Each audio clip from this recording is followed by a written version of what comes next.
hier, on s'est quitté sur la belle victoire du SCO au stade Jean-Bouin contre Dijon. Un succès 2-0 avec des buts inscrits par Jean-François Rivière et Ted Lavie. Les Angevins finissent l'année 2008 de la plus belle des manières, de quoi aborder les fêtes de Noël sereinement. Après la trêve, le SCO reprend le championnat en recevant Bastia. Et comme contre Dijon un mois auparavant, les hommes de Jean-Louis Garcia l'emportent 2-0. Paul Aloïfoulou commence le travail avant que Charles Diers enfonce le clou. Cette victoire face aux Corses permet aux Angevins de passer de la 5e à la 2e place du classement.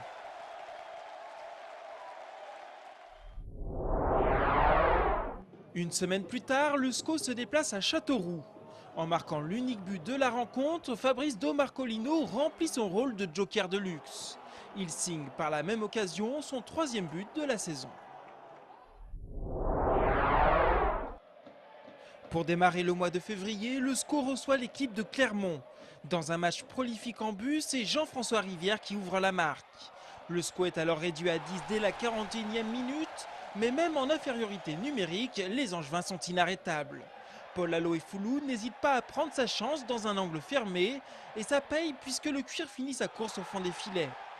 Le 3e but est un petit chef-d'œuvre, c'est un exploit personnel du Brésilien Vinicius qui permet au SCO de mener 3-0.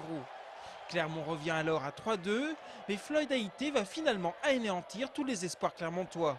Cette victoire est d'autant plus belle qu'elle permet au SCO d'enchaîner son 14e match consécutif sans défaite.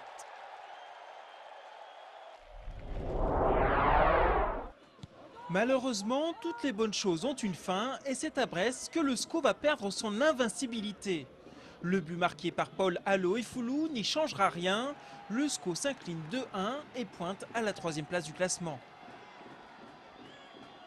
Oui, la fin d'une série qui pour l'instant va rester comme un record dans ce championnat de Ligue 2. Donc on peut en être fier. Maintenant, on savait aussi qu'à un moment donné ça allait s'arrêter. Donc on aurait aimé que ce soit le plus tard possible.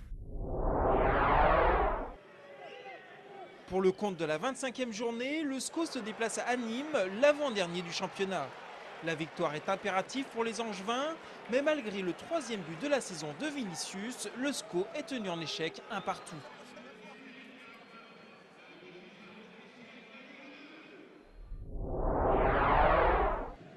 Lourdement battu 3-0 au match aller contre Lens, le SCO reçoit le solide leader sang et or à Jean-Bouin. Ça commence plutôt bien avec l'ouverture du score des Angevins par Paul Aloïfoulou qui va même signer un doublé à la 87e minute. Mais en l'espace de 4 minutes, le SCO va s'effondrer et encaisser 2 buts à la 89e et 93e minute.